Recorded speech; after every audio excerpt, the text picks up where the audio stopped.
గౌరవ ముఖ్యమంత్రి గారు ఒక పెద్ద ప్రణాళికని తన ముందు పెట్టడం జరిగింది.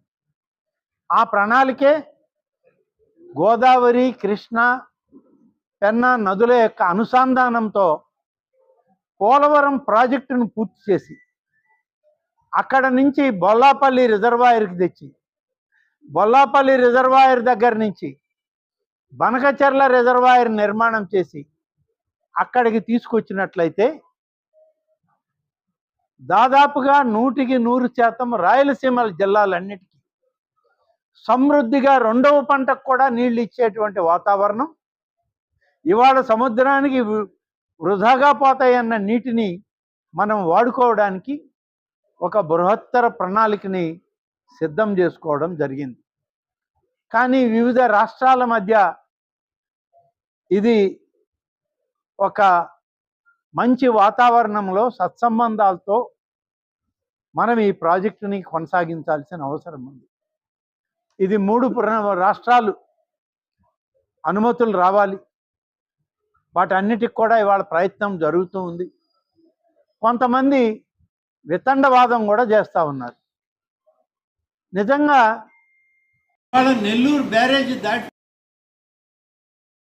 క్రిందకు పోయే నీరు 20 కిలోమీటర్లు 24 కిలోమీటర్ల తర్వాత ఎక్కడికి వెళ్తుందంటే నేరుగా బంగాళాఖాతంలోకి వెళ్తుంది. ఆ నీటిని కింద ఉన్నటువంటి గ్రామాల వాడు, అటు కోవూరు నియోజకవర్గంలో ఉన్నటువంటి విడవలూరు, కొడవలూరు ప్రాంతం కానీ, లేదా కోవూరు నియోజకవర్గంలో నెల్లూరు రూరల్ నియోజకవర్గంలో ఉన్నటువంటి నెల్లూరు రూరల్ ఇందుకూరుపేట మండలాల ప్రజలు కానీ, మేము ఇక్కడ చిన్న చెక్ డ్యామ్ కట్టుకుంటాం, లేకుండా ఒక ఆనకట్ట కట్టుకుంటాం, పెన్నా నదికి నీరు మేము వాడుకుంటామని అంటే, వాడుకోవడానికి లేదు అని అంటే ఎంత అపహాస్యంగా ఉంటుందో. ఇవాళ కృష్ణా నది ప్రకాశం బ్యారేజీ దాటాక 16 కిలోమీటర్లు పోయిన తర్వాత బంగాళాఖాతంలోకే పోతుంది నీరు. మరి ఇవాళ 100 టీఎంసీల నీళ్లు పోతున్నాయి. ఇప్పటికే పోలవరం నిండిపోయింది.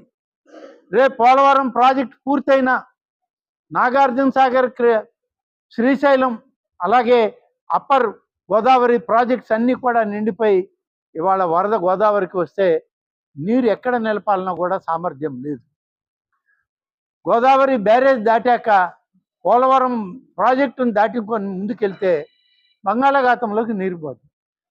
బంగాళాఖాతంలోకి నీరు వెళ్ళేటువంటి ప్రాంతంలో పోలవరం రిజర్వాయర్లో నుంచి మనం లిఫ్ట్ చేసుకుని దాన్ని బొల్లాపల్లి రిజర్వాయర్ దగ్గర నుంచి బనకచెర్ల రిజర్వాయర్కి మేము పైప్ లైన్ల ద్వారా, లిఫ్ట్ల ద్వారా రాయలసీమ దాహార్తి తీర్చడానికి సముద్రంలో కలిసే నీటిని వాడుకుంటామయ్యా అని అంటే, దీనికి ఇవాళ పక్క రాష్ట్రాలు, ఎగువ రాష్ట్రాలు అయినటువంటి రాష్ట్రాల్లో కేవలం రాజకీయంగా దాన్ని అడ్డుకునే ప్రయత్నం చేస్తున్నారే తప్ప నిజంగా ఏ రాష్ట్ర ప్రజలకి అన్యాయం జరిగినా మనం ఈ కార్యక్రమం తీసుకోము. వాళ్ళు విడిపోయినటువంటి తెలంగాణ రాష్ట్రం ఎక్కడి వాళ్ళే కాదు, మన కుటుంబ సభ్యులే, మన సోదరులే, మన సోదరీమణులే. ఇవాళ వాళ్ళందరూ వాళ్ళకు కూడా మంచి జరగాలని ఇవాళ మనం కూడా ఆలోచిస్తున్నాం. సముద్రంలో కలిసే ప్రాంతం నుంచి నీటిని తోడుకుంటున్నాం, అది వద్దు అంటున్నారు. నచ్చజెప్పే ప్రయత్నం చేస్తున్నాం. ఇవాళ కేంద్ర ప్రభుత్వం జల సంఘం దగ్గరికి వెళ్ళింది ఈ సమస్య. వాళ్ళకు కూడా అన్ని వివరాలతో మన అధికారులు, ఇరిగేషన్ శాఖ మంత్రి గారు, స్వయంగా రాష్ట్ర ముఖ్యమంత్రి గారు వివరించడం జరిగింది. తప్పనిసరిగా ప్రాజెక్టు ఇవాళ ఎందుకు కావాలి అని అంటున్నామంటే, ఇవాళ మొదలు పెడితే ఈ ప్రాజెక్టు రాబోయేటువంటి 6-7 సంవత్సరాలు పడుతుంది ఆ ప్రాజెక్ట్ పూర్తి కావాలంటే. ఒక్క రోజులో ప్రాజెక్ట్ రాదు. ఒక్క రోజులో నీటిని మనం పంపులు పెట్టి తరలించలేం. రిజర్వాయర్లు కట్టాలి, పంప్ సెట్లు కట్టాలి, అలాగే పైప్ లైన్లు వేయాలి. పోలవరం ప్రాజెక్టు ముందు మనం పూర్తి చేసుకోవాలి. ఇన్ని ఇబ్బందులు ఉన్నాయి. దాదాపు 84,000 కోట్ల రూపాయల ఈ యొక్క నదుల అనుసంధానానికి ఇవాళ ప్రయత్నం చేస్తున్నామంటే ఇది ఒక రోజులో అయ్యేది కాదు. ఇప్పుడు మొదలు పెడదాం. భవిష్యత్ తరాలకి ఇది ఒక మంచి ప్రాజెక్టు.